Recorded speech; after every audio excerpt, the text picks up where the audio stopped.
SNL guests that were never invited back after odd performances.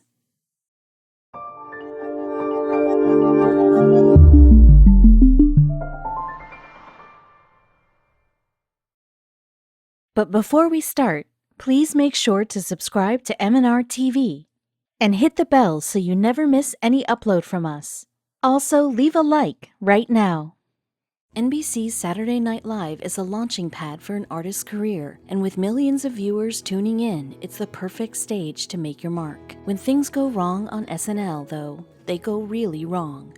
Just as many careers have been undone on the show by bad behavior, weak rapport, or lack of humor, the same can happen to a celebrity host. SNL has high standards to maintain, and in the worst of these situations, artists have been permanently blacklisted from Studio 8H. After hosting and not learning her lines, the famous socialite's never been back. She also had no interest in getting to know the cast. Seth Meyers offered $100 to the first person who heard Hilton ask a personal question. No one won the money. That's so not hot.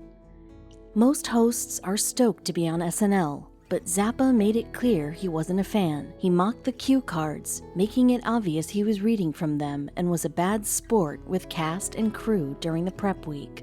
Chevy Chase, the comedic actor and former SNL cast member, got a soft ban from the show in 1997 after he didn't get along well with other cast members during sketches. This came after decades of alleged bad behavior from the actor. Still, he reappeared on Weekend Update a decade later.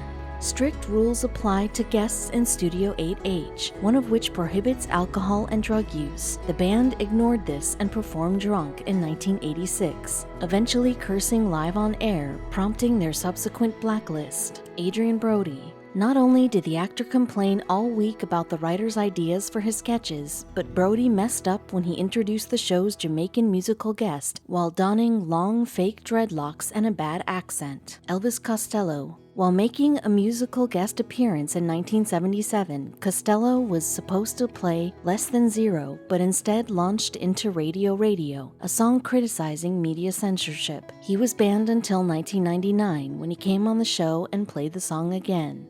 Andy Kaufman. Kaufman wasn't booted by SNL producers, but by the audience. After a number of complaints rolled into NBC about Kaufman's comic ability, the network ran a toll-free number on screen, allowing fans to call and vote whether Kaufman should stay. The votes were an overwhelming no. Fear and Chaos. This band Fear's ban may not entirely have been their fault. Cast member John Belushi led several other musicians and punk rock audience members in a mosh pit during one of Fear's songs. After general destruction and chaos ensued, the band was deemed too high risk to return. Charles Grodden. During a hosting gig in 1977, Grodden couldn't stay in character and just didn't want to stick to the script. Ad-libbing is extremely verboten on Lorne Michaels' show, especially if it's bad ad-libbing, which Grodden's was. Sinead O'Connor.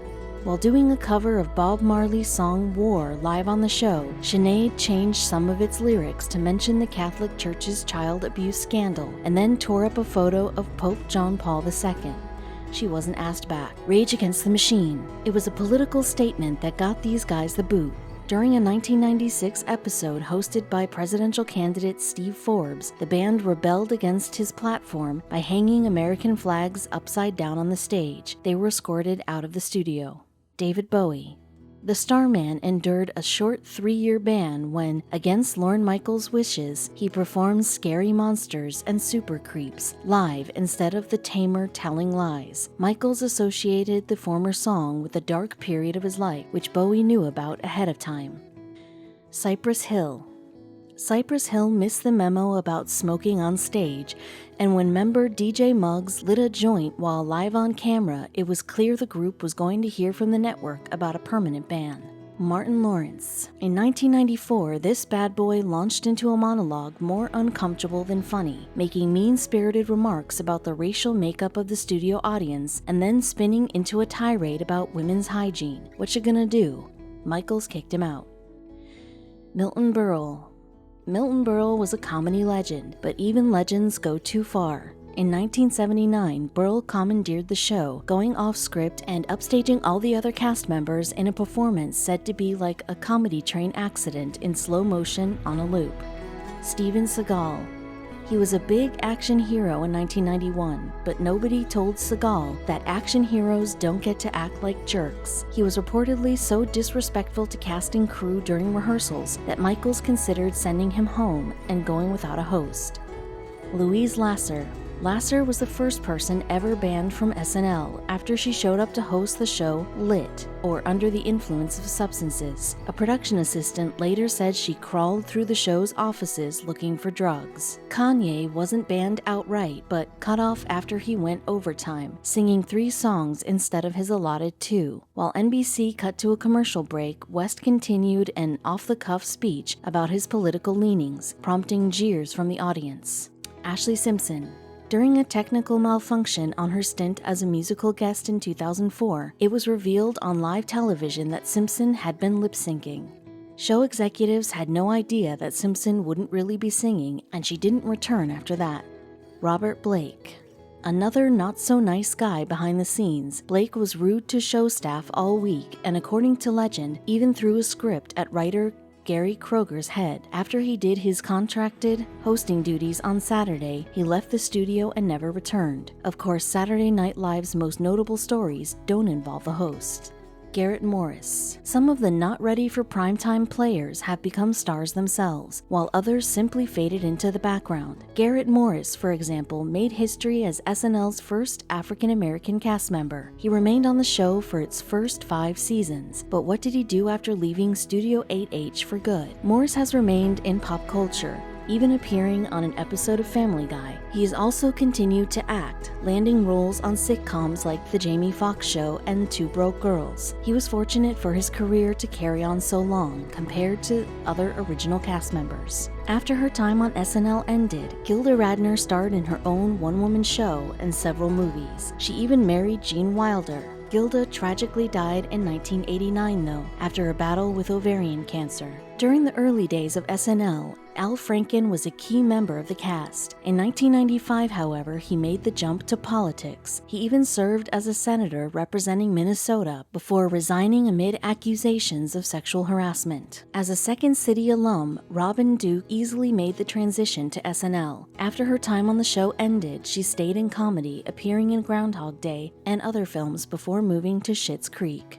Dan Aykroyd was originally hired as a writer, but his goofy humor made him the perfect addition to SNL's original cast. He left the show in 1979, hoping to focus on movies. He, of course, starred in some classics, but he also pursued some business opportunities. Those films include fan favorites like The Blues Brothers and Ghostbusters. He also transitioned into family movies with Driving Miss Daisy and My Girl. Of course, Aykroyd became an entrepreneur, co-founding the House of Blues restaurant chain and Crystal Head Vodka. Not a bad career for a comedian. John Belushi starred alongside Aykroyd in SNL and in The Blues Brothers, and he made his mark in other famous films like Animal House, but his comedy career ended far too soon. The comedian tragically died of an overdose in 1982. Chevy Chase left Saturday Night Live after only 2 seasons, much to the relief of his castmates who found him rude and disrespectful. But it was clear that he was destined for big things, but not all of his new ventures were bound for success. Chase appeared in some beloved films like Caddyshack and National Lampoon's Vacation, but The Chevy Chase Show was a massive flop. More recently, he played the grumpy Pierce Hawthorne on Community. He gained a reputation for being hard to work with. Ever since leaving SNL, Bill Murray's star has continued to shine brightly in both comedies and dramas. He's appeared in everything from Caddyshack to Lost in Translation and remains a beloved pop culture fixture to this day. Eddie Murphy was one of SNL's major stars during the early 1980s. After bursting onto the comedy scene at only 19, he looked like he could do no wrong. Things didn't always go smoothly, though. After striking out on his own, Murphy appeared in hit after hit, ranging from The Nutty Professor to Shrek. His later career, however, was blighted by flops. Thankfully, films like Dreamgirls and Dolomite Is My Name have helped Murphy make a resounding comeback. Joe Piscopo appeared alongside Murphy in the early 1980s, leaving SNL in 1984. Since then, he starred in a few movies and took to the radio waves. He also considered a foray into New Jersey politics. Julia Louis-Dreyfus. didn't enjoy her time on Saturday Night Live, but that didn't inhibit her career. The actress famously went on to play Elaine on Seinfeld and won numerous accolades for her turn as Selena Meyer on Veep. Billy Crystal was already a star when he joined the SNL cast, but he got even bigger after his stint on the show. He's since appeared in countless movies like When Harry Met Sally and Monsters, Inc. He even tried his hand at playing baseball. After hitting it big on SNL with characters like Garth and Church Lady, Dana Carvey paid it forward, using his own show to help launch Steve Carell and Stephen Colbert's careers. But eventually, the spotlight became too much. In the early 2000s, Carvey took a break from showbiz to spend more time with his family. He returned without missing a beat, however, lending his voice to Secret Life of Pets and Rick and Morty. Mike Myers was the other half of Wayne's World, and he also found success after SNL. The Canadian famously brought Austin Powers to life and voiced one beloved movie ogre, Shrek. Chris Rock came to SNL in 1990 and immediately established himself as a star. He went on to appear in On Living Color and his own sitcom Everybody Hates Chris. He's also established himself as one of the most successful stand-up comics in the game. SNL can be a dog-eat-dog show, but Tim Meadows remained on the cast for 10 years. After leaving, he showed up in Mean Girls before appearing in The Goldbergs and Brooklyn Nine-Nine. After leaving Saturday Night Live, Tracy Morgan moved on to 30 Rock, where he played the zany character of Tracy Jordan. He was involved in a serious car accident in 2014, but returned to show business after a 16-month recovery. Tina Fey was an iconic SNL cast member during her 6 seasons on the show. She went on to create 30 Rock, write her memoirs, and adapt her movie Mean Girls into a Broadway play. Fey formed a dynamic duo with Amy Poehler, who departed from SNL in 2008. After starring in Parks and Rec, she hosted Make It, appeared in Wine Country, and even racked up several producer credits. Poehler has also been an advocate for women in comedy. Ever since leaving Saturday Night Live, Will Ferrell has been unstoppable. As a member of the Frat Pack, he starred in films like Step Brother and Anchorman, made a new Christmas classic with Elf, and even created the comedy site Funny or Die. Jimmy Fallon got his start on SNL as a cast member and co-host of Weekend Update, but he has grown into a household name as the newest host of The Tonight Show. He's credited with bringing the famous late-night show into the 21st century.